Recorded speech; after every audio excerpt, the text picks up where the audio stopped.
ಪಾಪ ಮಾವ. ಚಿರು ಕಣ್ಣಿಗೆ ಬೀಳಬಾರದೆಂದು ಎಷ್ಟೇ ಮುತುವರ್ಜಿ ವಹಿಸಿ ಶಬ್ದ ಬಾರದ ಹಾಗೆ ಒಂದೊಂದೇ ಹೆಜ್ಜೆಗಳನ್ನು ಇಡುತ್ತಿದ್ದರಾದರೂ ಈ ಸಿಡುಕ್ಮುತಿ ಸಿದ್ದಪ್ಪನ ಕಣ್ಣಿನಿಂದ ತಪ್ಪಿಸಿಕೊಳ್ಳಲು ಸಾಧ್ಯವೇ? ಮಾವನನ್ನು ನೋಡಿದ್ದೆ ಎಸ್ ಪಿ ಸಾಹೇಬ್ರು. ಏನು ಕಮಿಷನರ್ ಸರ್, ಕಳ್ಳ ಬೆಕ್ಕಿನ ಹಾಗೆ ಒಂದೊಂದೇ ಹೆಜ್ಜೆಗಳನ್ನು ಇಡುತ್ತಾ ಹೋಗುತ್ತಿದ್ದೀರಿ ಎಂದು ನಾಟಕೀಯವಾಗಿ ಹೇಳಿದಾಗ ಮಾವ ಬದಲಾಗಲಿಲ್ಲ. ಎಂದಿನಂತೆಯೇ ಗಂಭೀರ ಮುಖದ ಸೋಗು ಹೊತ್ತು ನಿಂತಿದ್ದರು. ಆದರೆ ಅದು ಎಷ್ಟು ಹೊತ್ತಿನ ತನಕ? ನಮ್ಮ ಎಸ್ ಪಿ ಸಾಹೇಬ್ರಿಗೆ ಎಲ್ಲರ ಕೋಪವನ್ನು ನಿಮಿಷಗಳಲ್ಲೇ ಶಮನ ಮಾಡುವ ಕಲೆ ಜನ್ಮಗತವಾಗಿಯೇ ಬಂದು ಬಿಟ್ಟಿದೆ. ಸೀದಾ ಮಾವನ ಬಳಿ ಹೋದವನೇ ಅವರಿಗೆ ಕಚಗುಳಿ ಇಡಲು ಪ್ರಾರಂಭಿಸಿದ. ಅಲ್ಲಿಗೆ ಮಾವ ಕ್ಲೀನ್ ಬೋರ್ಡ್. ಅಲ್ಲಿಯವರೆಗೂ ಗಪ್ಚುಪಾಗಿದ್ದ ಮನೆಯವರು ಜೋರಾಗಿ ನಗಲು ಪ್ರಾರಂಭಿಸಿದರು. ಈ ನಗು ಎಂದಿಗೂ ಮಾಸದಿರಲೆಂದು ಮನಸ್ಸಿನಲ್ಲಿಯೇ ಪ್ರಾರ್ಥಿಸಿದೆ. ಮಾವ ಚಿರುನ ಅಪ್ಪಿಕೊಂಡವರೇ ಸ್ವಲ್ಪ ಹೊತ್ತು ಭಾವುಕರಾದರು. ಚಿರು, ನೀನು ಈಗ ತಾನೇ ಟ್ರೈನಿಂಗ್ ಮುಗಿಸಿ ಡ್ಯೂಟಿಗೆ ರಿಪೋರ್ಟ್ ಮಾಡಿದ್ದೀಯಾ? ಬಂದ ದಿನವೇ ಹೀಗೆ ಎನ್ಕೌಂಟರ್ ಮಾಡಿದ್ದು ಸರಿಯಲ್ಲ. ಈ ಪಾಪಿ ರಾಜಕಾರಣಿಗಳು ತಮ್ಮ ವಿರುದ್ಧವಾಗಿ ಯಾರೇ ನಿಂತರೂ ಅವರನ್ನು, ಅವರ ಕುಟುಂಬದವರನ್ನು ಜೀವಂತವಾಗಿ ಬಾಳಲು ಬಿಡುವುದಿಲ್ಲ. ಹಾಗಂತ ತಪ್ಪು ಮಾಡಿದವರಿಗೆ ಶಿಕ್ಷೆ ಆಗಬಾರದು ಎಂದು ನಾನು ಹೇಳುತ್ತಿಲ್ಲ. ಬದಲಿಗೆ ಇಂತಹ ಕ್ರಿಮಿಕೀಟಗಳನ್ನು ಬುಡದ ಸಮೇತವೇ ಕಿತ್ತು ಹಾಕಬೇಕು. ಇಲ್ಲದೆ ಹೋದರೆ ಮತ್ತೆ ಮತ್ತೆ ಇಂತಹ ಕ್ರಿಮಿಕೀಟಗಳು ಭೂಮಿಯ ಮೇಲೆ ಹುಟ್ಟುತ್ತಲೇ ಇರುತ್ತಾರೆ. ಮುಂದೆ ಈ ರೀತಿಯ ಘಟನೆಗಳು ನಡೆಯದಂತೆ ಎಚ್ಚರ ವಹಿಸು ಎಂದು ಮಾವ ಬುದ್ಧಿ ಮಾತು ಹೇಳುತ್ತಿದ್ದರೆ ಅದ್ಯಾವುದು ಈ ಸಿಡುಕ್ಮುತಿ ಸಿದ್ದಪ್ಪನಿಗೆ ತಲೆಗೆ ಹೋದಂತೆ ಕಾಣಲಿಲ್ಲ. ಮಾವನ ಮಾತು ಮುಗಿಯುವವರೆಗೂ ಸುಮ್ಮನೆ ಕೇಳಿಸಿಕೊಳ್ಳುತ್ತಿರುವಂತೆ ನಟಿಸುತ್ತಿದ್ದವ ಮಾವ ತಮ್ಮ ಮಾತಿಗೆ ಪೂರ್ಣ ವಿರಾಮ ಇಟ್ಟ ನಂತರ ಮಾತು ಮುಂದುವರೆಸಿದ. ನೋಡಿ ಡ್ಯಾಡ್, ಚಿಕ್ಕಂದಿನಿಂದಲೂ ನೀವು ಹೇಳಿಕೊಟ್ಟ ನೀತಿ ಪಾಠಗಳನ್ನು ಎಂದಿಗೂ ಸತ್ಯ ಮಾರ್ಗದಲ್ಲಿಯೇ ನಡೆಯಬೇಕು, ತಪ್ಪು ಯಾರೇ ಮಾಡಿದ್ರೂ ಅವರಿಗೆ ಶಿಕ್ಷೆ ಆಗಲೇಬೇಕು ಎನ್ನುವ ತತ್ವಗಳನ್ನು ಅಳವಡಿಸಿಕೊಂಡು ಬೆಳೆದಿರುವ ನನಗೆ ಇಂದು ನೀವು ಆಡುತ್ತಿರುವ ಮಾತು ಸ್ವಲ್ಪ ರುಚಿಸುತ್ತಿಲ್ಲ. ಧರ್ಮದ ರಕ್ಷಣೆಗಾಗಿ, ನ್ಯಾಯದ ಪರ ನಿಲ್ಲುವುದಕ್ಕಾಗಿ, ಅನ್ಯಾಯದ ವಿರುದ್ಧ ಹೋರಾಡುವುದಕ್ಕಾಗಿ ನಾನು ಎಂದಿಗೂ ಸಿದ್ಧ. ಅನ್ಯಾಯದ ವಿರುದ್ಧ ಹೋರಾಡುವಾಗ ನನ್ನ ಪ್ರಾಣ ಹೋದರೂ ನನಗೆ ಚಿಂತೆ ಇಲ್ಲ. ಆದರೆ ತಪ್ಪು ಮಾಡಿದವರನ್ನು, ಸಮಾಜದ ಸುಸ್ಥಿತಿಗೆ ಅಪಾಯ ಉಂಟು ಮಾಡುವವರನ್ನು, ಶಾಂತಿ ಕದಡಲು ಯತ್ನಿಸುವವರನ್ನು ನಾನು ಎಂದಿಗೂ ಜೀವ ಸಹಿತ ಉಳಿಸಲಾರೆ. ಅವನದೋ ದೃಢ ನಿರ್ಧಾರ. ಅವನ ಮಾತಿನಲ್ಲಿ ತನ್ನ ವೃತ್ತಿಯ ಬಗೆಗಿನ ಪ್ರೀತಿ, ಗೌರವ, ಶ್ರದ್ಧೆ ಸ್ಪಷ್ಟವಾಗಿ ವ್ಯಕ್ತವಾಗುತ್ತಿತ್ತು. ದೇಶದ ಒಳಿತಿಗಾಗಿ ಏನಾದರೂ ಮಾಡಲೇಬೇಕು ಎನ್ನುವ ಅವನ ಮನದ ಹಂಬಲವನ್ನು ಅವನ ಕಣ್ಣಿನ ಹೊಳಪೆ ಸಾರಿ ಸಾರಿ ಹೇಳುತ್ತಿತ್ತು. ಮಾವನ ಕಣ್ಣಿನಲ್ಲಿ ಮಗನ ಮೇಲಿನ ಪ್ರೀತಿ ಹೆಮ್ಮೆಯ ರೂಪ ಪಡೆದು ಆನಂದ ಬಾಷ್ಪದ ರೂಪದಲ್ಲಿ ಕಣ್ಣೀರ ಹನಿ ಭೂಮಿಯನ್ನು ಸ್ಪರ್ಶಿಸುವ ಮೊದಲೇ ಚಿರು ಕೈಗಳು ಅದನ್ನು ತಡೆಯುವಲ್ಲಿ ಯಶಸ್ವಿಯಾದವು. ಮಾವ, I am very proud of your my boy ಎಂದವರೇ ಅವನ ಹಣೆಗೊಂದು ಸಿಹಿ ಮುದ್ದನ್ನಿಟ್ಟು ಫ್ರೆಶ್ ಆಗಿ ಬರಲು ತೆರಳಿದರೆ ಚಿರು ಸಹ ಅವರ ಜೊತೆ ಹೆಜ್ಜೆ ಹಾಕಿದ. ಅಮ್ಮ, ದೊಡ್ಡಮ್ಮ ಮನೆಯವರೆಲ್ಲರಿಗೂ ಊಟಕ್ಕೆ ಬರುವಂತೆ ತಿಳಿಸಿ ಅಡುಗೆ ಮನೆ ಕಡೆ ನಡೆದರೆ ಮಕ್ಕಳೆಲ್ಲರೂ ಅವರ ಹಿಂದೆ ನಡೆದು ತಮ್ಮ ಸ್ಥಾನವನ್ನು ಅಲಂಕರಿಸಿದ್ದರು. ಅರ್ಜುನ್ ಅಣ್ಣ ನನ್ನ ಜೊತೆ ಮಾತನಾಡುತ್ತಲೇ ಪಿಸಿಗಳು ಕೇಳಿದ ಪ್ರಶ್ನೆಗಳಿಗೆ ಉತ್ತರಿಸುತ್ತಾ, ನಿಮ್ಮ ಕಮಿಷನರ್ ಸರ್ ಅಂದರೆ ನಮ್ಮ ಮಾವ ಸಾಗರ್ ಚಕ್ರವರ್ತಿ, ಬೇರೆ ಯಾರೂ ಅಲ್ಲ. ಹೊಸದಾಗಿ ಬಂದಿರುವ ಎಸ್ ಪಿ ಚಿರಾಗ್ ಸಾಗರ್ ಚಕ್ರವರ್ತಿ ಅವರ ತಂದೆ ಎಂದಾಗ ಕಿರಣ್ ಅವರು, ಸರ್, ನಿಮ್ಮ ಫ್ಯಾಮಿಲಿಗೆ ಚಕ್ರವರ್ತಿ ಫ್ಯಾಮಿಲಿ ಅಂತ ಹೆಸರಿಡುವ ಬದಲು ಫ್ಯಾಮಿಲಿ ಪೊಲೀಸ್ ಫ್ಯಾಮಿಲಿ ಎಂದು ಹೆಸರಿಡಬೇಕಾಗಿತ್ತು ಎಂದಾಗ ಅಣ್ಣ ಮುಗುಳ್ನಕ್ಕರಷ್ಟೆ. ಅಜ್ಜ, ಅಜ್ಜಿ, ಅಪ್ಪ, ದೊಡ್ಡಪ್ಪ, ಮಾವ, ಚಿಕ್ಕು ಎಲ್ಲರೂ ಬಂದು ಊಟಕ್ಕೆ ಕುಳಿತುಕೊಳ್ಳುವ ಸಮಯಕ್ಕೆ ಸರಿಯಾಗಿ ಮಾವ ಮತ್ತೆ ಚಿರು ಕೆಳಗೆ ಬಂದರು. ಅರ್ಜುನ್ ಅಣ್ಣ ಹಾಗೆ ಪಿಸಿಗಳು ಸಹ ನಮ್ಮ ಜೊತೆ ಊಟಕ್ಕೆ ಕುಳಿತುಕೊಂಡರು. ಸುತ್ತಲೂ ಒಮ್ಮೆ ನೋಡಿದರೆ ವಿಕ್ಕಿ ಅಣ್ಣ ಎಲ್ಲಿಯೂ ಕಾಣಲಿಲ್ಲ. ನಾನು ಅವರ ಬಗ್ಗೆ ಕೇಳುವ ಮೊದಲೇ ಅರ್ಜುನ್ ಅಣ್ಣ ಹೋಗಿ ಅವರನ್ನು ಕರೆದುಕೊಂಡು ಬಂದರು. ಏನು ಸರಿಯಿಲ್ಲವೆನಿಸಿದರೂ ಈಗ ಅದನ್ನು ಕೇಳುವುದು ಸರಿಯಿಲ್ಲವೆನಿಸಿ ಸುಮ್ಮನೆ ಕುಳಿತುಕೊಂಡು ವಿಕ್ಕಿ ಅಣ್ಣನ ಬಗ್ಗೆ ಯೋಚಿಸುತ್ತಿದ್ದೆ. ಅಮ್ಮ ಮತ್ತೆ ಅತ್ತೆ ನಮಗಾಗಿ ವಿವಿಧ ಬಗೆಯ ಭೋಜನಗಳನ್ನು ತಯಾರಿ ಮಾಡಿದರು. ನನಗಂತೂ ಕುಂದಾಪುರದ ಊಟ ಬೇಸರ ತರಿಸಿತು. ಕೇವಲ ಅಕ್ಕಿ ತರಿ ಕಡುಬು ಪತ್ರೊಡೆ ಸೇವಿಸಿ ಹೊಟ್ಟೆ ತುಂಬಿತ್ತು. ಮನೆಯವರೆಲ್ಲರೂ ಪ್ರೀತಿಯಿಂದ ಒಂದೊಂದೇ ತುತ್ತನ್ನು ಬಾಯಿಗೆ ಇಡುವಾಗ ಬೇಡವೆನ್ನಲು ಮನಸ್ಸಾಗಲಿಲ್ಲ. ನಾನಂತೂ ಚಿರುನ ಅಣಕಿಸುತ್ತಾ ಮನೆಯವರ ಪ್ರೀತಿಯ ಕೈತುತ್ತ ಸವಿಯುತ್ತಿದ್ದರೆ ಒಲ್ಲದ ಮನಸ್ಸಿನಿಂದ ಊಟಕ್ಕೆ ಕುಳಿತಿದ್ದ ವಿಕ್ರಮಣ್ಣ ಶಾಸ್ತ್ರಕ್ಕೆಂದು 2 ತುತ್ತು ತಿಂದವನೇ ತುರ್ತು ಕೆಲಸದ ನೆಪ ಹೇಳಿ ಹೊರಟು ಹೋದ. ಆದರೆ ಮನಸ್ಸು ಮಾತ್ರ ಅವನ ಈ ವರ್ತನೆಯ ಬಗ್ಗೆ ಯೋಚಿಸುತ್ತಿತ್ತು. ಅರ್ಜುನ್ ಅಣ್ಣ ಕೂಡ ಸ್ಟೇಷನ್ನಲ್ಲಿ ಮುಖ್ಯವಾದ ಕೆಲಸ ಇರುವುದಾಗಿ ತಿಳಿಸಿ ಅವರ ಪಿಸಿಗಳ ಜೊತೆ ಹೊರಟು ಹೋದರು. ಮಾವ ಮತ್ತು ಚಿರು ತೋಟದ ಕಡೆ ಹೆಜ್ಜೆ ಹಾಕಿದ್ರೆ ಮಕ್ಕಳು ಸಹ ಅವರ ಜೊತೆಯಲ್ಲಿ ಹೋಗುವ ಸಿದ್ಧತೆ ನಡೆಸಿದ್ರು. ನನ್ನನ್ನು ಜೊತೆಯಲ್ಲಿ ಬರುವಂತೆ ಕರೆದಾಗ ಹೋಗುವ ಮನಸ್ಸಿದ್ರು. ಜರ್ನಿ ಮಾಡಿದ್ದರ ಪ್ರಭಾವ ಸುಸ್ತು ಹೆಚ್ಚಾಗಿತ್ತು. ಇಲ್ಲೇ ಇದ್ದು ವಿಶ್ರಾಂತಿ ಪಡೆಯುವುದಾಗಿ ತಿಳಿಸಿ ಅವರಿಗೆ ಹೊರಡುವಂತೆ ಹೇಳಿ ಹಾಸಿಗೆ ಮೇಲೆ ಹೊರಳಿದವಳನ್ನು ನಿದ್ರಾದೇವಿ ತನ್ನ ತೆಕ್ಕೆಗೆ ತೆಗೆದುಕೊಂಡಳು. ಮಗನೇ, ಕಣ್ಣು ಬಿಟ್ಟು ನೋಡೋ, ನಾನು ನಿಮ್ಮ ಅಪ್ಪ ಬಂದಿದ್ದೀನಿ. ಪ್ಲೀಸ್ ಕಣೋ, ಒಂದೇ ಒಂದು ಸಲ ನನ್ನ ಜೊತೆ ಮಾತಾಡೋ ಎಂದು ಒಂದೇ ಸಮನೆ ಮಗನ ಎದೆಯ ಮೇಲೆ ಬಿದ್ದು ಅಳುತ್ತಿದ್ದರು MLA ಶಕ್ತಿಪ್ರಸಾದ್. ಯಾರು ಯಾರು ನನ್ನ ಮಗನನ್ನು ಈ ಪರಿಸ್ಥಿತಿಗೆ ತಂದವರು? ಆವೇಶದಲ್ಲಿ ಅಬ್ಬರಿಸುತ್ತಿದ್ದರು ಶಕ್ತಿ. ಯಾರೋ ಒಬ್ಬ ಹೊಸ ಇನ್ಸ್ಪೆಕ್ಟರ್ ಅಂತೆ ಸರ್. ನಮ್ಮ ಗಗನ್ ಸರ್ ಸಾವಿಗೆ ಕಾರಣವಾಗಿದ್ದು ಭಯದಿಂದಲೇ ನುಡಿದ ಪವನ್. ನೋಡ್ ಪವನ್, ನನಗೆ ಅದೆಲ್ಲ ಗೊತ್ತಿಲ್ಲ. ನನ್ನ ಮಗನ ಸಾವಿಗೆ ಕಾರಣವಾದ ಆ ಇನ್ಸ್ಪೆಕ್ಟರ್ ಮತ್ತು ಅವನ ಮನೆಯವರು ಯಾರು ಜೀವಂತವಾಗಿ ಇರಬಾರದು. ಪ್ರತಿ ಕ್ಷಣ ಅವರೆಲ್ಲರೂ ನರಳಿ ನರಳಿ ಸಾಯುವುದನ್ನು ನಾನು ನೋಡಬೇಕು. ರೋಷದಿಂದ ನುಡಿದ ಶಕ್ತಿ ಮಗನ ಅಂತ್ಯ ಸಂಸ್ಕಾರ ಮಾಡಲು ತೆರಳಿದರು. ವಿಷಯ ತಿಳಿದ ಅಮೃತ ಕೂಡ ಅಲ್ಲಿಗೆ ಓಡೋಡಿ ಬಂದಿದ್ದಳು. ಆದರೆ ಅವಳಿಗೆ ಅಸಲಿ ವಿಷಯವೇ ತಿಳಿದಿರಲಿಲ್ಲ. ತಾನೇ ಏನನ್ನು ಕಲ್ಪಿಸಿಕೊಂಡವಳು ತನ್ನ ಅಣ್ಣನ ಸಾವಿಗೆ ಪ್ರತೀಕಾರ ತೀರಿಸಿಕೊಳ್ಳುವುದಕ್ಕಾಗಿ ಮನಸ್ಸಿನಲ್ಲಿಯೇ ಶಪಥ ಮಾಡಿದವಳು ಅದಾಗಲೇ ಮುಂದಡಿ ಇಟ್ಟಿದ್ದಳು. ಮಗನ ಸಾವಿನ ವಿಷಯ ಶಕ್ತಿಯನ್ನು ಮಾನಸಿಕವಾಗಿ ಕುಂದುವಂತೆ ಮಾಡಿತು. ಶಕ್ತಿ ಪ್ರಸಾದ್ ಕೋಪದಿಂದ ಕೊತ ಕೊತ ಕುದಿಯುತ್ತಿದ್ದರು. ಸೇಡಿನ ಜ್ವಾಲೆ ಅಲ್ಲೊಂದು ಮುಗ್ಧ ಜೀವಿಯ ಬಲಿ ಪಡೆಯುವುದರಲ್ಲಿ ಇತ್ತು. ಶಕ್ತಿ ಪ್ರಸಾದ್ ಅವರಿಗೆ ಇದ್ದಿದ್ದು ಇಬ್ಬರೇ ಮಕ್ಕಳು, ಒಂದು ಗಂಡು ಮತ್ತೊಂದು ಹೆಣ್ಣು. ಗಂಡು ಮಗು ಹುಟ್ಟಿದಾಗ ಇದ್ದ ಸಂಭ್ರಮ ಹೆಣ್ಣು ಮಗು ಹುಟ್ಟಿದಾಗ ಇರಲಿಲ್ಲ. ಅದಕ್ಕೆ ಕಾರಣ ಶಕ್ತಿ ಪ್ರಸಾದ್ ಅವರ ಧರ್ಮ ಪತ್ನಿ ಸೌಜನ್ಯ ಅವರು ಮುದ್ದಾದ ಹೆಣ್ಣು ಮಗುವಿಗೆ ಜನ್ಮ ನೀಡಿದ ಮರುಕ್ಷಣವೇ ಇಹಲೋಕವನ್ನು ತ್ಯಜಿಸಿದ್ದರು. ಶಕ್ತಿ ಪ್ರಸಾದ್ ಹಾಗೂ ಸೌಜನ್ಯ ಅವರದು ಪ್ರೇಮ ವಿವಾಹ. ಮನೆಯವರ ವಿರೋಧದ ನಡುವೆಯೂ ಇಬ್ಬರು ಮದುವೆಯಾಗಿದ್ದರು. ಬಾಲ್ಯದಿಂದಲೇ ಕಡು ಬಡತನದಲ್ಲಿ ಹುಟ್ಟಿ ಬೆಳೆದ ಶಕ್ತಿ ಪ್ರಸಾದ್ಗೆ ಆಸ್ತಿ ಅಧಿಕಾರದ ಮೇಲಿನ ವ್ಯಾಮೋಹ ತುಸು ಹೆಚ್ಚಾಗಿಯೇ ಇತ್ತು. ನ್ಯಾಯ ಮಾರ್ಗದಲ್ಲಿ ನಡೆದರೆ ತಾನು ಅಂದುಕೊಂಡಿದ್ದು ಬಹುಬೇಗ ಈಡೇರುವುದಿಲ್ಲ ಎನ್ನುವುದನ್ನು ಮನಗಂಡಿದ್ದ ಶಕ್ತಿ ಪ್ರಸಾದ್ ಸಾಧಿಸುವ ಕಾರ್ಯಕ್ಕೆ ಕೈ ಹಾಕಿದ್ದರು. ಅದಕ್ಕೆ ಪೂರಕ ಎನ್ನುವಂತೆ ಮೊದಲು ಇವರು ಪ್ರಾರಂಭಿಸಿದ ಕೆಲಸವೇ ಡಿಗ್ರಿ ಓದುವಾಗ ಪ್ರಶ್ನೆ ಪತ್ರಿಕೆಗಳನ್ನು ಕದ್ದು ಅತಿ ಹೆಚ್ಚಿನ ದುಡ್ಡಿಗೆ ಮಾರುವುದು. ಆದರೆ ಇವರನ್ನು ಅತಿಯಾಗಿ ಪ್ರೀತಿಸುತ್ತಿದ್ದ ಸೌಜನ್ಯ ಅವರು ಇವರಿಗೆ ಬುದ್ಧಿ ಹೇಳಿದರು. ದಿನಗಳು ಕಳೆಯುತ್ತಲೇ ಇಬ್ಬರು ಒಬ್ಬರನ್ನೊಬ್ಬರು ಬಿಟ್ಟಿರಲಾರದಷ್ಟು ಹಚ್ಚಿಕೊಂಡಿದ್ದರು. ಅದರ ಪರಿಣಾಮ ಇಬ್ಬರು ಮನೆಯವರನ್ನು ತೊರೆದು ಕೊಡಗಿಗೆ ಬಂದು ನೆಲೆಸಿದರು. ಆದರೆ ಶಕ್ತಿ ಪ್ರಸಾದ್ಗೆ ಇದ್ದ ಹಣ ಅಧಿಕಾರದ ಹುಚ್ಚು ಮಾತ್ರ ಬಿಟ್ಟಿರಲಿಲ್ಲ. ಸೌಜನ್ಯ ಅವರಿಗೆ ತಿಳಿಯದ ಹಾಗೆ ಕದ್ದು ಮುಚ್ಚಿ ಕೆಲವೊಂದು ಅವ್ಯವಹಾರಗಳಲ್ಲಿ ತೊಡಗಿಕೊಂಡಿದ್ದರು. ಆದರೆ ಸೌಜನ್ಯ ಅವರನ್ನು ಮಾತ್ರ ಪ್ರಾಣಕ್ಕಿಂತ ಹೆಚ್ಚಾಗಿ ನೋಡಿಕೊಳ್ಳುತ್ತಿದ್ದರು. ಇವರ ಮದುವೆಯಾಗಿ 2 ವರ್ಷ ತುಂಬುವ ವೇಳೆಗೆ ಸೌಜನ್ಯ ಅವರು ಗಂಡು ಮಗುವಿಗೆ ಜನ್ಮ ನೀಡಿದರು. ದಂಪತಿಗಳಿಬ್ಬರ ಖುಷಿಗೆ ಪಾರವೇ ಇರಲಿಲ್ಲ. ಮಗನಿಗೆ ಗಗನ್ ಎಂದು ನಾಮಕರಣ ಮಾಡಿದ್ದರು. ಗಗನ್ ತಂದೆಯ ಪಡಿ ಹೆಚ್ಚು. ಮಾತು, ನಡೆ, ನುಡಿ ಎಲ್ಲವೂ ಶಕ್ತಿಯವರನ್ನೇ ಹೋಲುತ್ತಿತ್ತು. ಶಕ್ತಿಗೂ ಕೂಡ ಮಗನ ಮೇಲೆ ಅತಿಯಾದ ವ್ಯಾಮೋಹವಿತ್ತು. ಮುಂದೆ ಇದೇ ಬಹುದೊಡ್ಡ ಸಮಸ್ಯೆಯಾಗುವುದರಲ್ಲಿ ಇತ್ತು. ಗಗನ್ ಹುಟ್ಟಿದ 2 ವರ್ಷಕ್ಕೆ ಸೌಜನ್ಯ ಅವರು ಮುದ್ದಾದ ಹೆಣ್ಣು ಮಗುವಿಗೆ ಜನ್ಮ ನೀಡಿದರು. ಆದರೆ ದುರಾದೃಷ್ಟವಶಾತ್ ಮಗುವಿಗೆ ಜನ್ಮ ನೀಡಿದ ಮರುಕ್ಷಣವೇ ಅವರು ತಮ್ಮ ಯಾತ್ರೆಯನ್ನು ಮುಗಿಸಿ ಎಲ್ಲರನ್ನೂ ಅನಾಥರನ್ನಾಗಿಸಿದರು. ಪ್ರಾಣಕ್ಕಿಂತ ಹೆಚ್ಚಾಗಿ ಪ್ರೀತಿಸುತ್ತಿದ್ದ ಪತ್ನಿಯ ಅಗಲಿಕೆ ಶಕ್ತಿಯವರಿಗೆ ಬಹುದೊಡ್ಡ ಆಘಾತವನ್ನು ನೀಡಿತು. ಅರೆ ಹುಚ್ಚನಂತಾಗಿದ್ದ ಅವರು ತನ್ನ ಹೆಂಡತಿಯ ಸಾವಿಗೆ ಹುಟ್ಟಿದ ಹೆಣ್ಣು ಮಗುವೇ ಕಾರಣ ಎಂದು ನಿರ್ಧರಿಸಿ ಆ ಹೆಣ್ಣು ಮಗುವನ್ನು ದ್ವೇಷಿಸಲು ಪ್ರಾರಂಭಿಸಿದ್ರು. ಹಸುಳೆ ಎನ್ನುವುದನ್ನು ನೋಡದೆ ಚಿತ್ರಹಿಂಸೆ ನೀಡುತ್ತಿದ್ರು. ಕೊನೆಗೆ ಮನೆಯ ಕೆಲಸದವರಿಂದ ವಿಷಯ ತಿಳಿದ ಸೌಜನ್ಯ ಅವರ ಅಪ್ಪ ಅಮ್ಮ ಇವರ ಮನೆಗೆ ಬಂದು ಆ ಪುಟ್ಟ ಹೆಣ್ಣು ಮಗುವನ್ನು ತಮ್ಮ ಜೊತೆ ಕರೆದುಕೊಂಡು ಹೋಗಿ ಆ ಮಗುವಿಗೆ ಅಮೃತ ಎಂದು ನಾಮಕರಣ ಮಾಡಿ ತುಂಬ ಪ್ರೀತಿಯಿಂದ ಸಾಕಲಾರಂಭಿಸಿದ್ರು. ಪುಟಾಣಿ ಅಮೃತ ಅಜ್ಜ ಅಜ್ಜಿಯ ಪ್ರೀತಿಯ ಆರೈಕೆಯಲ್ಲಿ ಸಂತೋಷವಾಗಿ ಬೆಳೆಯಲಾದಳು. ಹೇಗಾದರೂ ಸರಿ ಅಪ್ಪನ ಪ್ರೀತಿಯನ್ನು ಪಡೆಯಲೇಬೇಕು ಎನ್ನುವ ಹಠಕ್ಕೆ ಬಿದ್ದಿದ್ದಳು. ಅವಳ ಆ ಆಸೆ ಸದ್ಯದರಲ್ಲೇ ನನಸಾಗುವುದರಲ್ಲಿತ್ತು.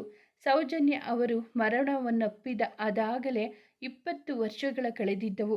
ಇಷ್ಟು ವರ್ಷದಲ್ಲಿ ಒಮ್ಮೆಯೂ ಶಕ್ತಿ ಮಗಳನ್ನು ನೋಡುವುದಾಗಲಿ ಅಥವಾ ಅವಳ ಜೊತೆ ಮಾತನಾಡುವುದಾಗಲಿ ಮಾಡಿರಲಿಲ್ಲ. ಆದರೆ ಗಗನ್ ಮಾತ್ರ ತಂಗಿಯ ಮೇಲೆ ಅಪಾರ ಪ್ರೀತಿ ಹೊಂದಿದ್ದ. ಹಾಗಾಗಿಯೇ ಅಪ್ಪನ ವಿರೋಧದ ನಡುವೆಯೂ ಆಗಾಗ ಅಮೃತಾಳನ್ನು ಭೇಟಿ ಮಾಡುತ್ತಿದ್ದ. ಅಮೃತಾಗೂ ಸಹ ಅಣ್ಣನೆಂದರೆ ಅಷ್ಟೇ ಪ್ರೀತಿ. ಅಪ್ಪನಂತೆ ಅವ್ಯವಹಾರಗಳಲ್ಲಿ ತೊಡಗಿಕೊಂಡಿದ್ದ ಗಗನ್ ಹುಡುಗಿಯರ ಹುಚ್ಚು ಅಧಿಕವಾಗಿತ್ತು. ತಂಗಿಗೆ ಗೊತ್ತಾದರೆ ಅವಳು ತನ್ನಿಂದ ದೂರವಾಗುತ್ತಾಳೆ ಎನ್ನುವ ಒಂದೇ ಒಂದು ಕಾರಣಕ್ಕೆ ಅವಳ ಎದುರಿಗೆ ಸಾಧ್ಯವಾದಷ್ಟು ಸಭ್ಯನ ರೀತಿಯಲ್ಲಿ ನಡೆದುಕೊಳ್ಳುತ್ತಿದ್ದ. ಅಮೃತ ಕೂಡ ತನ್ನ ಅಣ್ಣನ ಮೇಲೆ ಅಷ್ಟೇ ನಂಬಿಕೆಯನ್ನು ಇರಿಸಿಕೊಂಡಿದ್ದಳು. ಆದರೆ ಅವಳಿಗೆ ಸತ್ಯದ ಅರಿವಾಗುವ ಮುನ್ನವೇ ಅವಳಿಂದ ಮಹಾ ಅಪರಾಧವನ್ನು ನಡೆದು ಹೋಗಿತ್ತು. ಇತ್ತ ಸಾನ್ನಿಧ್ಯ ಎಚ್ಚರವಾದಾಗ ಸಮಯ ಅದಾಗಲೇ ಸಂಜೆ ಆಗಿತ್ತು. ಎಷ್ಟೊತ್ತು ಮಲಗಿಬಿಟ್ಟೆ ನಾನು, ಬೇಗ ಹೋಗಿ ಮದುವೆ ಕೆಲಸಗಳಿಗೆ ಕೈ ಜೋಡಿಸಬೇಕು ಎಂದುಕೊಳ್ಳುವಷ್ಟರಲ್ಲಿ ಬಂದರು ನೋಡಿ ನಮ್ಮ ಮನೆಯ 3 ತರ್ಲೆಗಳು. ದೇವ್ರೇ, ನೀನೇ ನನ್ನನ್ನು ಆ ಕಪಿಗಳಿಂದ ಕಾಪಾಡಬೇಕು ಎಂದು ಮನಸ್ಸಿನಲ್ಲಿಯೇ ಬೇಡಿಕೊಂಡೆ. ಕಾರಣ, ಇವರು ಕೇಳುವ ತಲೆಬುಡವಿಲ್ಲದ ಪ್ರಶ್ನೆಗಳಿಗೆ ಉತ್ತರಿಸುವುದಾದರೂ ಹೇಗೆ? ಉಫ್, ನನ್ನಿಂದ ಸಾಧ್ಯವಾಗದ ಕೆಲಸವದು. ಅವರು ಬಂದ ತಕ್ಷಣವೇ ತರ್ಲೆ ಪ್ರಶ್ನೆಗಳನ್ನು ಕೇಳುತ್ತಾರೆ ಎನ್ನುವ ನನ್ನ ಕಲ್ಪನೆ ಅಕ್ಷರಶಃ ತಪ್ಪಾಗಿತ್ತು. ಎಲ್ಲರೂ ಕೂಡ ಸಪ್ಪೆ ಮುಖ ಮಾಡಿಕೊಂಡು ನನ್ನ ಮುಂದೆ ಕುಳಿತಾಗ ಏನೋ ಏಳತೀರದ ಸಂಕಟ. ಮೊದಲಿಗೆ ಮಾತನಾಡಿದ ಚಂದ್ರಿಕಾ, ಸಾನು ಅಕ್ಕ, ಇದು ಮೋಸ ತಾನೆ? ನೀವು ಬಂದಾಗಿನಿಂದ ಒಂದೇ ಒಂದು ಮಾತು ನಾವು ಹೇಗಿದ್ದೀವಿ ಅಂತ ಕೇಳಿದ್ರಾ? ನಿಮಗೆ ನಮ್ಮ ನೆನಪೇ ಇಲ್ಲ ಅಲ್ವಾ? ಚಂದ್ರಿಕಾ ಮಾತಿಗೆ ದನಿಗೂಡಿಸಿದ ಚಂದನ, ಹೌದು, ಅಕ್ಕನಿಗೆ ನಮ್ಮ ನೆನಪೇ ಬರಲ್ಲ. ಅವರ ಅಣ್ಣಂದ್ರು ಇದ್ರೆ ಸಾಕು, ಇಡೀ ಪ್ರಪಂಚವನ್ನೇ ಮರೆತುಬಿಡ್ತಾರೆ. ನಿಜ ಕಣೆ, ಈ ಸಾನು ಅಕ್ಕನಿಗೆ ನಮ್ಮ ಮೇಲೆ ಒಂದು ಚೂರು ಪ್ರೀತಿ ಇಲ್ಲ. ನಾವು ಇವರು ಬಂದಾಗಿನಿಂದ ಮಾತನಾಡಿಸಬೇಕು ಅಂತ ಎಷ್ಟೆಲ್ಲ ಟ್ರೈ ಮಾಡ್ತಿದ್ದೀವಿ. ಆದರೆ ಇವರು ಮಾತ್ರ ಆರಾಮಾಗಿ ಅಣ್ಣಂದ್ರು ಫ್ಯಾಮಿಲಿ ಅಂತ ಅವರ ಜೊತೆನೇ ಟೈಮ್ ಸ್ಪೆಂಡ್ ಮಾಡ್ತಾ ಇದ್ದಾರೆ ಎನ್ನುವ ಸ್ಫೂರ್ತಿ ಮಾತಿಗೆ ಜೊತೆಯಾದ ಅನು, ಹೌದು, ಈ ಪುಟಾಣಿ ಅಕ್ಕ ಕೆಲಸ ಅಂತ ಅಲ್ಲಿಗೆ ಹೋದರೆ ಮುಗೀತು, ಮಾತಿಗೆ ಸಿಗಲ್ಲ. ಇಲ್ಲಿಗೆ ಬಂದಾಗಲಾದರೂ ಒಟ್ಟಿಗೆ ಇರೋಣ, ಸಾಕಾಗುವಷ್ಟು ಹರಟೆ ಹೊಡೆಯೋಣ ಅಂದರೆ ಅದಕ್ಕೂ ಅವಕಾಶ ಇಲ್ಲ. ಅವರೆಲ್ಲರ ಮಾತುಗಳನ್ನು ಕೇಳಿದ ಮೇಲೆ ನನಗೆ ನನ್ನ ತಪ್ಪಿನ ಅರಿವಾಗಿತ್ತು. ನಿಜ, ಅಲ್ಲಿ ಎದ್ದಾಗ ಬೆಳಗ್ಗೆ ಎದ್ದವಳೆ ಆಸ್ಪತ್ರೆಗೆ ಹೋದರೆ ಸಂಜೆ ಬಂದಾಗ ಮಕ್ಕಳ ಜೊತೆ ಇರ್ತೀನಿ. ಬಿಡುವಿಲ್ಲದ ಕೆಲಸ. ಅಡುಗೆ ಮಾಡಿಕೊಂಡು ಊಟ ಮಾಡದಿರಲಿ, ಸರಿಯಾಗಿ ನಿದ್ದೆ ಕೂಡ ಮಾಡಲು ಆಗುವುದಿಲ್ಲ. ಹೀಗಿರುವಾಗ ಮನೆಗೆ ಫೋನ್ ಮಾಡಿ ಮಾತನಾಡಬೇಕು ಎಂದುಕೊಂಡರೂ ಕೆಲಸದ ಒತ್ತಡ. ಕಣ್ಣು ಮುಚ್ಚಿದ ತಕ್ಷಣವೇ ನಿದ್ರಾದೇವಿ ತನ್ನ ವಶಕ್ಕೆ ತೆಗೆದುಕೊಂಡು ಬಿಡುತ್ತಿದ್ದಳು. ಆದರೆ ಅದನ್ನು ಇವರಿಗೆ ಹೇಳಿದರೆ, ನೀನು ಅಲ್ಲಿಗೆ ಹೋಗುವುದೇ ಬೇಡ, ಇಲ್ಲೇ ಇರು ಎಂದು ಹಠ ಮಾಡುತ್ತಾರೆ. ಆದರೆ ನನಗೆ ನನ್ನ ವೃತ್ತಿ ತೊರೆದು ಬದುಕಲು ಸಾಧ್ಯವಿಲ್ಲ.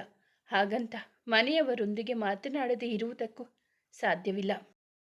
ಇನ್ನು ಮುಂದೆಯಾದರೂ ಈ ಥರ ತಪ್ಪು ನನ್ನಿಂದ ಆಗದಂತೆ ಎಚ್ಚರ ವಹಿಸಬೇಕು. ಸಾಧ್ಯವಾದಷ್ಟು ಬಿಡುವು ಮಾಡಿಕೊಂಡು ಇವರ ಜೊತೆ ಮಾತಾಡಬೇಕು ಎಂದು ನಿರ್ಧರಿಸಿದೆ. ಎಲ್ಲರೂ ಮುನಿಸಿಕೊಂಡು ಒಂದೊಂದು ಮೂಲೆಯಲ್ಲಿ ಕುಳಿತುಕೊಂಡಾಗ ಕೇಳಿದ್ದನ್ನು ಕೊಡಿಸದೇ ಇದ್ದಾಗ ಹಠ ಮಾಡುವ ಪುಟ್ಟ ಮಕ್ಕಳಂತೆ ಕಂಡ್ರು. ಐ ಆಮ್ ಸೋ ಸಾರಿ ಕಣ್ರೋ, ನೀವು ನನ್ನ ಮುದ್ದು ಕಂದಮ್ಮಸಲ್ವಾ? ಇದೊಂದು ಸಲ ಈ ಅಕ್ಕನ್ನ ತಪ್ಪನ್ನು ಮುನ್ನಿಸಿಬಿಡಿ. ಇನ್ಮೇಲೆ ಪ್ರತಿದಿನ ಕಾಲ್ ಮಾಡ್ತೀನಿ ಆಯಿತಾ? ಒಂದೇ ಒಂದು ದಿನಾನೂ ಮಿಸ್ ಮಾಡಲ್ಲ, ಪ್ಲೀಸ್ ಕಣ್ರೋ. ಇನ್ನು ಕೋಪನ ಈ ಅಕ್ಕನ ಮೇಲೆ? ಸರಿ ಬಿಡಿ, ಈಗ ನಾನು 1 2 3 ಅಂತ ಹೇಳ್ತೀನಿ, ಅಷ್ಟರಲ್ಲಿ ನೀವು ಬಂದರೆ ಸರಿ. ಇಲ್ಲ ಅಂದರೆ ನಾನು ವಾಪಸ್ ಕುಂದಾಪುರಕ್ಕೆ ಹೋಗ್ತೀನಿ ಅಂದಿದ್ದೆ ತಡ. 4 ಬಂದು ನನ್ನನ್ನು ಅಪ್ಪಿಕೊಂಡ್ರು.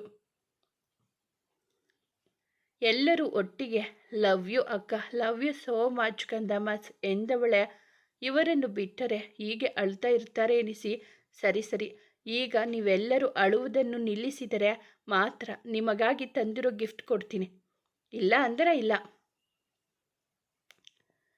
ಇಲ್ಲ ಅಕ್ಕ, ನಾವು ಅಳಲ್ಲ, ಎಲ್ಲಿ ನಮ್ಮ ಗಿಫ್ಟ್ ಕೊಡಿ ಎಂದು ಕೇಳಿದರು. ಪುಟ್ಟ ಬ್ಯಾಗೊಂದನ್ನು ಅವರ ಕೈಗಿಟ್ಟು, ಇದರಲ್ಲಿದೆ ನಿಮ್ಮ ಗಿಫ್ಟ್, ಈಗ ನೀವು ಇದನ್ನು ತಗೊಂಡು ನಿಮ್ಮ ರೂಮ್ಗೆ ಹೋಗಿ, ಯಾರು ಕೂಡ ಕಿತ್ತಾಡಬೇಡಿ ಎಂದು ಅವರನ್ನು ಕಳುಹಿಸಿಕೊಟ್ಟೆ. ಆದರೆ ಮನಸ್ಸು ಭಾರವಾಗಿತ್ತು. ನಮ್ಮ ಮನುಷ್ಯ ಜೀವನ ಎಷ್ಟು ವಿಚಿತ್ರ ಅಲ್ವಾ?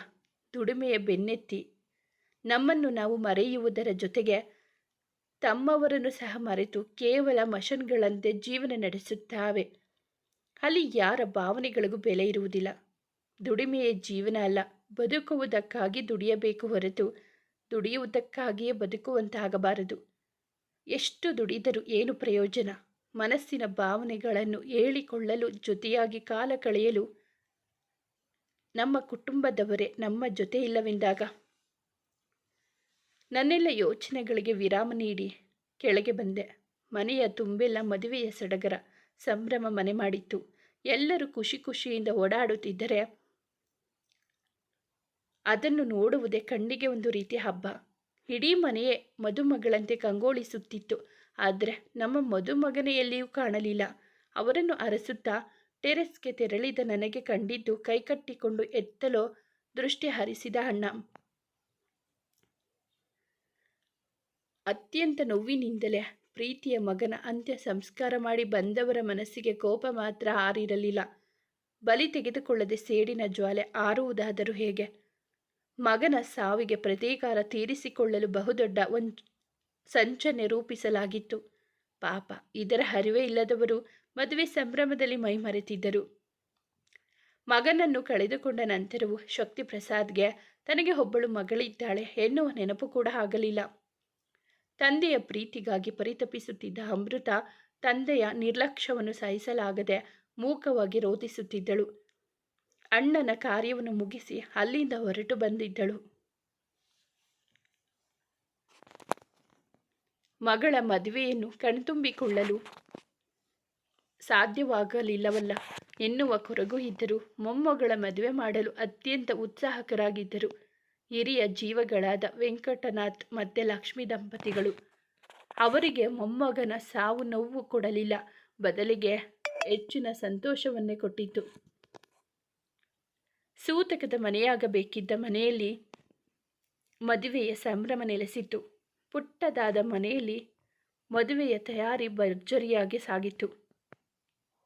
ಅರೆ, ಇವನದೇ ಮದುವೆ, ಆದರೆ ಇವನು ಮಾತ್ರ ತನಗೂ ಈ ಮದುವೆಗೂ ಯಾವುದೇ ಸಂಬಂಧ ಇಲ್ಲ ಅನ್ನೋ ಹಾಗೆ ಇಲ್ಲಿ ಬಂದು ನಿಂತಿರುವುದು 108 ಯೋಚನೆಗಳಿಗೆ ದಾರಿ ಮಾಡಿಕೊಟ್ಟಿತು.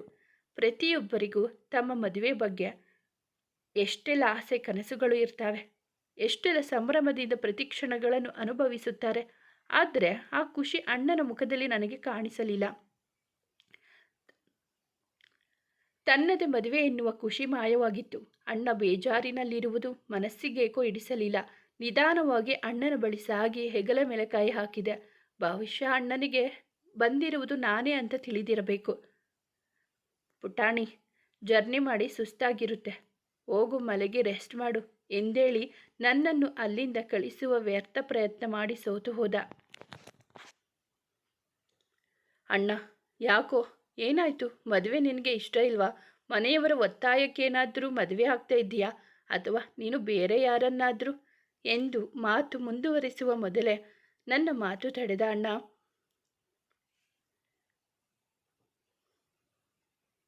ಹಾಗೇನೂ ಇಲ್ಲ ಪುಟ್ಟಮ್ಮ, ನಿತ್ಯ ನಾನು ಪ್ರೀತಿಸಿದ ಹುಡುಗಿ, ನಾನು ಇಷ್ಟಪಟ್ಟೆ ಮದುವೆ ಆಗ್ತಾ ಇರೋದು. ಸುಳ್ಳು ಹೇಳಬೇಡ ಅಣ್ಣ, ನಿಂಗೆ ನಿಜವಾಗ್ಲೂ ಈ ಮದುವೆ ಇಷ್ಟ ಆಗಿದ್ರೆ ಅಲ್ಲಿ ಎಲ್ಲರ ಜೊತೆ ಸೇರಿ ಖುಷಿಯಿಂದ ಇರುವ ಬದಲು ಇಲ್ಲಿ ಹೀಗೆ ಒಬ್ಬನೇ ನಿಂತು ಕಣ್ಣೀರು ಆಗ್ತಾ ಇರಲಿಲ್ಲ ಎಂದಾಗ ಅಣ್ಣ ನನ್ನನ್ನು ಅಪ್ಪಿ ಮತ್ತಷ್ಟು ಜೋರಾಗಿ ಅಳಲು ಪ್ರಾರಂಭಿಸಿದ. ನನಗೆ ಏನು ಮಾಡಬೇಕೆಂದು ತಿಳಿಯಲಿಲ್ಲ. ಅವನು ಸಮಾಧಾನ ಆಗುವವರೆಗೂ ಸುಮ್ಮನೆ ಅವನ ಬೆನ್ನನ್ನು ನೆವರಿಸಿದೆ. ಸ್ವಲ್ಪ ಸಮಯದ ನಂತರ ತಾನೇ ಸಮಾಧಾನಗೊಂಡ ಅಣ್ಣ ಮಾತು ಪ್ರಾರಂಭಿಸಿದವ. ಪುಟ್ಟಮ್ಮ, ಸ್ವಲ್ಪ ಹೊತ್ತು ನಿನ್ನ ಮಡಿಲಿನಲ್ಲಿ ಮಲಗ್ಲಾ ಎಂದು ಪುಟ್ಟ ಮಕ್ಕಳಂತೆ ಬೇಡಿಕೆ ಇಟ್ಟಾಗ ನಿರಾಕರಿಸಲಾಗದೆ ಅಲ್ಲೇ ಇದ್ದ ಜೋಕಾಲಿ ಮೇಲೆ ಕುಳಿತುಕೊಂಡೆ. ಅಣ್ಣ ಪಕ್ಕ ಬಂದು ಕುಳಿತರೆ ಪುಟ್ಟ ಕಂದ ತನ್ನಮ್ಮನ ಮಡಿಲಿನಲ್ಲಿ ಮಲಗುವ ಹಾಗೆ ನನ್ನ ಮಡಿಲಿನಲ್ಲಿ ಮಲಗಿದ್ರು. ಆದರೆ ಅವರ ಕಣ್ಣೀರು ಮಾತ್ರ ನಿಂತಿರಲಿಲ್ಲ. ಅಣ್ಣನ ತಲೆ ನೆವರಿಸುತ್ತಾ, ಅಣ್ಣ, ಈಗಲಾದರೂ ಏನಾಯಿತು ಅಂತ ಹೇಳಿ. ನೀವು ಹೀಗೆ ದುಃಖ ಪಡ್ತಾ ಇರೋದನ್ನು ನೋಡೋಕ್ಕೆ ನನ್ನ ಕೈಲೇ ಆಗ್ತಿಲ್ಲ. ಮನಸ್ಸಿಗೆ ತುಂಬ ಕಷ್ಟ ಆಗ್ತಿದೆ. ಯಾಕೋ ಗೊತ್ತಿಲ್ಲ ಪುಟ್ಟಮ್ಮ, ಅಪ್ಪ ಅಮ್ಮ ನೆನಪು ತುಂಬಾ ಕಾಡ್ತಿದೆ. ಒಮ್ಮೆಯಾದರೂ ಅವರನ್ನು ನೋಡಬೇಕು, ಅವರ ಜೊತೆ ಮಾತಾಡಬೇಕು, ಅವರ ಜೊತೆ ಟೈಮ್ ಸ್ಪೆಂಡ್ ಮಾಡಬೇಕು ಅನ್ನೋ ಹಂಬಲ. ಆದರೆ ಇದನ್ನು ಮನೆಯವರ ಬಳಿ ಹೇಳಿದರೆ ತುಂಬಾ ಬೇಜಾರು ಮಾಡ್ಕೊಳ್ತಾರೆ. ನನ್ನನ್ನು ಹೊರಗಿನವನ ಹಾಗೆ ಅವರು ಎಂದಿಗೂ ನೋಡಿಲ್ಲ. ಹೇಳ್ಬೇಕಂದ್ರೆ ಮನೆಯವರಿಗೆಲ್ಲ ಈ ಮನೆ ಮಕ್ಕಳಿಗಿಂತ ನಾನಂದರೆ ತುಂಬ ಪ್ರೀತಿ. ಅಣ್ಣ, ಯಾಕೆ ಈ ಥರ ಎಲ್ಲ ಮಾತಾಡ್ತಿದ್ದೀರಾ? ನೀವು ಯಾವತ್ತಿದ್ರೂ ಈ ಮನೆ ಮಗನೇ. ನನ್ನ ಮಾತಿನ ಅರ್ಥ ಅದಲ್ಲ ಪುಟ್ಟಮ್ಮ. ಆದರೆ ಒಂದೇ ಒಂದು ಸಲ ಅಪ್ಪ ಅಮ್ಮನನ್ನು ನೋಡಬೇಕು. ಸರಿ ಅಣ್ಣ, ಆದರೆ ಅವರು ಎಲ್ಲಿದ್ದಾರೆ ಅಂತ ಗೊತ್ತಿಲ್ಲ. ಹೀಗಿರುವಾಗ ಎಲ್ಲಿ ಅಂತ ಅವರನ್ನು ಹುಡುಕೋದು? ಅದೇ ನನಗೂ ಗೊತ್ತಾಗ್ತಿಲ್ಲ ಪುಟ್ಟಮ್ಮ. ಅಣ್ಣ ಸಾಕು, ನೀವಿನ್ನೂ ಅಳಬೇಡಿ. ಅವರು ಎಲ್ಲೇ ಇದ್ದರೂ ಸರಿ, ನನ್ನೀ ಪ್ರೀತಿಯ ಅಣ್ಣನ ಖುಷಿಗೋಸ್ಕರ ಅವರನ್ನು ಹುಡುಕಿಕೊಂಡು ಬರುವ ಜವಾಬ್ದಾರಿ ನಂದು ಎಂದ ತಕ್ಷಣವೇ ಪಟ್ಟಂತ ಎದ್ದವನೇ, ಪುಟ್ಟಮ್ಮ, ನೀನು ಹೇಳ್ತಾ ಇರೋದು ನಿಜಾನಾ? ನಿಜವಾಗ್ಲೂ ಅಪ್ಪ ಅಮ್ಮನ ಹುಡುಕಿ ಕರ್ಕೊಂಡು ಬರ್ತೀಯಾ? ಹೌದು ಅಣ್ಣ, ಖಂಡಿತ ಅವರನ್ನು ಕರೆದುಕೊಂಡು ಬರುವ ಜವಾಬ್ದಾರಿ ನನ್ನದು. ನೀವು ಈಗಲಾದರೂ ಚಿಂತೆ ಬಿಟ್ಟು ಆರಾಮಾಗಿ ಮಲಗಿ. Love you so much Puttamma ಎಂದವನೇ ನನ್ನ ಹಣೆಗೆ ಚುಂಬಿಸಿ ಮತ್ತೆ ನನ್ನ ಮಡಿಲಿನಲ್ಲಿ ಪುಟ್ಟ ಮಗುವಿನಂತೆ ಮಲಗಿದ್ರು. ಅಣ್ಣ ಮಲಗಿರುವುದನ್ನು ಖಚಿತಪಡಿಸಿಕೊಂಡ ನಂತರ, ಅರ್ಜುನಣ್ಣ ಸಾಕು, ಹೊರಗೆ ಬನ್ನಿ. ಎಷ್ಟು ಹೊತ್ತು ಅಂತ ಅಲ್ಲೇ ಬಚ್ಚಿಟ್ಟುಕೊಂಡು ಇರ್ತೀರಾ? ಹೊರಗೆ ಬಂದ ಅಣ್ಣ, ಅದು ಪುಟ್ಟ, ನಾನು ಅಲ್ಲಿ, ಅದು ವಿಕ್ಕಿ ಎಂದು ತಡವರಿಸುತ್ತಿದ್ದ.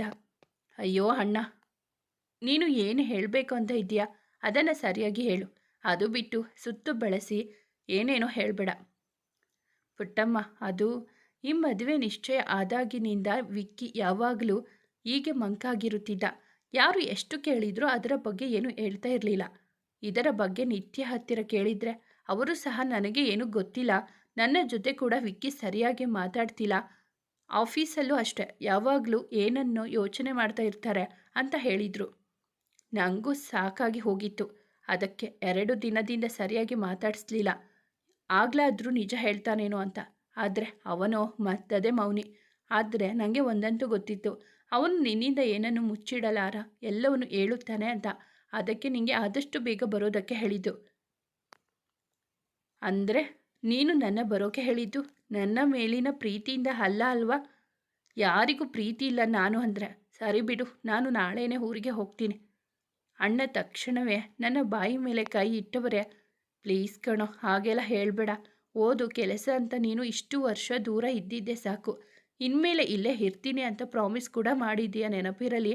ನೀನು ಈ ಮನೆ ಮಹಾಲಕ್ಷ್ಮಿ ಕಣೋ. ನೀನಿದ್ರೆ ಇಲ್ಲಿ ಯಾವಾಗಲೂ ಸಂತೋಷ ಮನೆ ಮಾಡಿರುತ್ತೆ. ಸಾರಿ ಅಣ್ಣ, ನಾನು ಸುಮ್ಮನೆ ತಮಾಷೆಗೆ ಆ ಥರ ಹೇಳಿದ್ದು ಅಷ್ಟೇ. ಪ್ಲೀಸ್ ನೀನು ಬೇಜಾರು ಮಾಡ್ಕೊಬೇಡ. ಹೇಳಿದ್ದೀನಿ ಅಲ್ವಾ, ನಿಮ್ಮನ್ನೆಲ್ಲ ಬಿಟ್ಟು ನಾನು ಎಲ್ಲಿಗೂ ಹೋಗಲ್ಲ ಅಂತ. ಅಣ್ಣ ನನ್ನ ಮಾತಿಗೆ ಬದಲಾಗಲಿಲ್ಲ. ಬದಲಿಗೆ ಸಣ್ಣದಾಗಿ ನಗು ಹೊರಳಿಸಿದರಷ್ಟೆ. ಆ ಸಣ್ಣ ನಗು ಸಾಕಿತ್ತು ಮನಸ್ಸು ನಿರಾಳವಾಗಲು. ಅಣ್ಣ, ಅದು ಬಿಡು, ನಾನೇನು ಅಪ್ಪ ಅಮ್ಮನ ಹುಡುಕ್ತೀನಿ ಅಂತ ವಿಕ್ಕಿ ಅಣ್ಣನಿಗೆ ಪ್ರಾಮಿಸ್ ಮಾಡಿದ್ದೀನಿ. ಆದರೆ ಅವರನ್ನು ಎಲ್ಲಿ ಹೇಗೆ ಹುಡುಕೋದು ಅಂತಾನೆ ಗೊತ್ತಾಗ್ತಿಲ್ಲ. ಜೊತೆಗೆ ಅವರ ಫೋಟೋ ಬೇರೆ ಇಲ್ಲ. ನೀನು ಹೇಳ್ತಾ ಇರೋದು ನಿಜ ಪುಟ್ಟಮ್ಮ. ಹುಡುಕೋದು ಸ್ವಲ್ಪ ಕಷ್ಟದ ಕೆಲಸ, ಆದರೆ ಪ್ರಯತ್ನ ಪಟ್ಟರೆ ಯಾವುದೂ ಕಷ್ಟ ಆಗಲ್ಲ. ಎಲ್ಲರೂ ಸೇರಿ ಹುಡುಕುವ.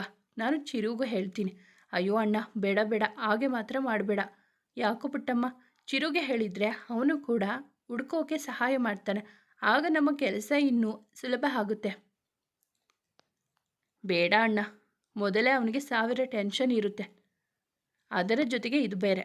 ಬೇಡ ಅಣ್ಣ, ನಾವೇ ಹುಡುಕಿದ್ರೆ ಆಯಿತು. ನೀನು ಹೇಳ್ತಾ ಇರೋದು ಸರಿ ಇದೆ ಪುಟ್ಟಮ್ಮ. ಅವನಿಗೆ ಹೇಳೋದು ಬೇಡ, ನಾವೇ ಹುಡ್ಕೋಣ. ಸರಿ, ಆಗ ಆಲ್ರೆಡಿ ತುಂಬ ತಡ ಆಗಿದೆ. ನಡಿ, ನೀನು ರೂಮಿಗೆ ಹೋಗಿ ಮಲಗು. ನಾನು ವಿಕ್ಕಿನ ಕರೆದುಕೊಂಡು ಹೋಗ್ತೀನಿ. ಬೇಡ ಅಣ್ಣ, ವಿಕ್ಕಿ ಅಣ್ಣನ ನೋಡಿದರೆ ತುಂಬ ದಿನ ಆದಮೇಲೆ ಈ ರೀತಿ ನೆಮ್ಮದಿಯಿಂದ ಮಲಗಿದ್ದಾನೆ ಅನಿಸುತ್ತೆ. ಈಗ ಎಬ್ಬಿಸಿ ಅವನ ನಿದ್ದೆ ಹಾಳು ಮಾಡೋದು ಬೇಡ. ಅದು ಪುಟ್ಟಮ್ಮ, ಅಂದರೆ ನೀನು ಬೆಳಗ್ಗೆವರೆಗೂ ಹೀಗೆ? ತೊಂದರೆ ಇಲ್ಲ ಅಣ್ಣ, ನನಗೆ ಅಭ್ಯಾಸ ಇದೆ. ಒಂದು ರಾತ್ರಿ ಅಲ್ವಾ, ನೀನು ಹೋಗಿ ಮಲಗಿ ರೆಸ್ಟ್ ಮಾಡು. ಅಣ್ಣ ನಮ್ಮಿಬ್ಬರಿಗೂ ಒಂದು ಬೆಡ್ಶೀಟ್ ಹೊದಿಸಿ ಅವರು ಸಹ ಅಲ್ಲಿಯೇ ಮಲಗಿದ್ರು. ವಿಕ್ಕಿ ಅಣ್ಣನ ಬಗ್ಗೆ ಯೋಚಿಸುತ್ತಿದ್ದ ನನ್ನ ಮೇಲೆ ನಿದ್ರಾದೇವಿ ಮುನಿಸಿಕೊಂಡಿದ್ದಳು. ಅಳಿಯ ನೆನಪುಗಳು ಹಾಗೆಯೇ ಕಣ್ಣ ಮುಂದೆ ಬಂದವು. ಮುಂದುವರಿಯುವುದು. ಸ್ನೇಹಿತರೆ, ಈ ಕತೆ ನಿಮಗೆ ಇಷ್ಟವಾಗಿದ್ದರೆ ದಯವಿಟ್ಟು ಒಂದು ಲೈಕ್ ಮಾಡಿ, ನಮ್ಮ ಚಾನಲನ್ನು ಸಬ್ಸ್ಕ್ರೈಬ್ ಆಗಿ ಪಕ್ಕದಲ್ಲಿರುವ ಬೆಲ್ ಬಟನ್ ಕ್ಲಿಕ್ ಮಾಡಿ. ನಿಮ್ಮ ಫ್ರೆಂಡ್ಸ್ ಆ್ಯಂಡ್ ಫ್ಯಾಮಿಲಿಗೆ ಕಥೆಯನ್ನು ಶೇರ್ ಮಾಡಿ. ನಿಮ್ಮ ಅನಿಸಿಕೆ ಅಭಿಪ್ರಾಯವನ್ನು ಕಾಮೆಂಟಲ್ಲಿ ತಿಳಿಸಿ. ಕಥೆಯನ್ನು ಕೇಳಿದ್ದಕ್ಕಾಗಿ ಧನ್ಯವಾದಗಳು.